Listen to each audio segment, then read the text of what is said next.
Hai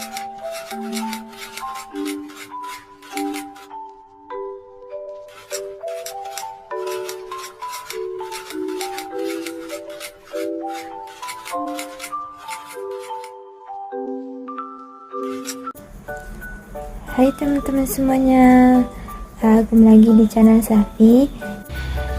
Dalam video kali ini, Selfie sebagai perwakilan kelompok 6 akan menampilkan hasil diskusi dari kelompok kami. Baiklah, berikut hasil dari diskusi kelompok 6 yang berjudul pelatihan dan pengembangan. Yang pertama yaitu apa pengertian pelatihan? Ya, pelatihan merupakan upaya yang sistematis dan terencana untuk mengubah atau mengembangkan pengetahuan, keterampilan, atau sikap melalui pengalaman belajar dalam rangka meningkatkan efektivitas kinerja, kegiatan, atau berbagai kegiatan. Yang kedua yaitu tujuan pelatihan. Ada 3. Yang pertama, meningkatkan kesadaran diri individu.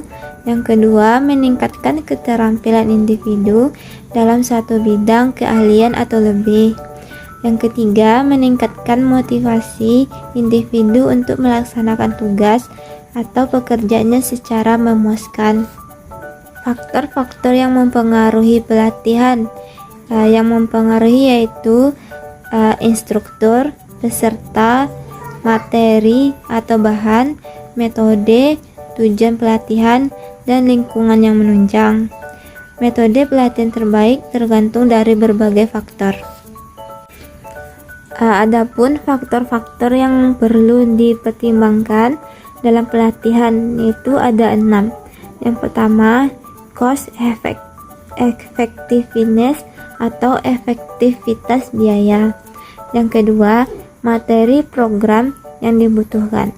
Yang ketiga, prinsip-prinsip pembelajaran. Yang keempat, ketepatan dan kesesuaian fasilitas. Yang kelima, kemampuan dan preferensi peserta pelatihan. Dan yang keenam, kemampuan dan preferensi instruktur pelatihan. Selanjutnya yaitu pengembangan. Apa itu pengembangan? Yaitu istilah pengembangan seringkali kita dengar dalam kehidupan sehari-hari, baik di bidang pendidikan, ekonomi, jasa, pemrograman, dan lain-lain. Merujuk pada Kamus Besar Bahasa Indonesia atau KKBI, kata pengembangan memiliki arti proses, cara, perbuatan mengembangkan. Hal ini menunjukkan bahwa kata pengembangan dapat digunakan untuk berbagai bidang. Adapun tujuan dari pengembangan terbagi 5. Yang pertama, meningkatkan kinerja, membantu karyawan meningkatkan produktivitas dan efisiensi dalam pekerjaan mereka. Yang kedua, menyesuaikan dengan perubahan teknologi, membantu karyawan beradaptasi dengan teknologi baru dan perubahan dalam lingkungan kerja. Yang ketiga, pengembangan karir, membantu karyawan merencanakan dan mengembangkan karir mereka di dalam organisasi. Yang keempat, meningkatkan kepuasan kerja, memberikan karyawan rasa kepuasan dan pencapaian dalam pekerjaan mereka. Dan yang kelima, mengurangi turnover, meningkatkan loyalitas karyawan, dan mengurangi tingkat pergantian karyawan. Selanjutnya, proses identifikasi pengembangan, yaitu terbagi 4. Yang pertama, kebutuhan pelatihan, yaitu melakukan analisis kebutuhan pelatihan berdasarkan evaluasi kinerja, survei karyawan, dan tujuan organisasi.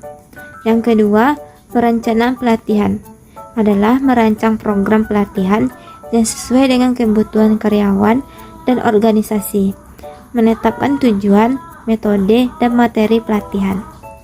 Yang ketiga, pelaksanaan pelatihan, melaksanakan program pelatihan melalui berbagai metode seperti pelatihan di tempat kerja, kelas, e-learning, dan simulasi.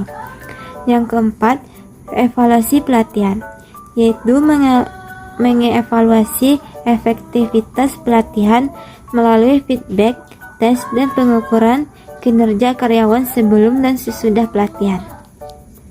Nah, berikut adalah kesimpulan dari materi pelatihan dan pengembangan, yaitu pelatihan dan pengembangan adalah investasi penting bagi organisasi untuk meningkatkan kinerja karyawan dan mencapai tujuan jangka panjang. Dengan merancang dan melaksanakan program pelatihan yang efektif, organisasi dapat membangun sumber daya manusia yang kompeten, produktif, dan loyal. Tantangan dalam pelaksanaan pelatihan harus diatasi dengan perencanaan yang matang dan komitmen dari seluruh pihak terkait. Baiklah teman-teman, itulah hasil diskusi materi dari kelompok kami, yaitu kelompok 6. Kalau ada salah-salah kata ataupun materinya, kami mohon maaf. Semoga materi presentasi yang kami tampilkan bermanfaat bagi teman-teman semuanya. Terima kasih.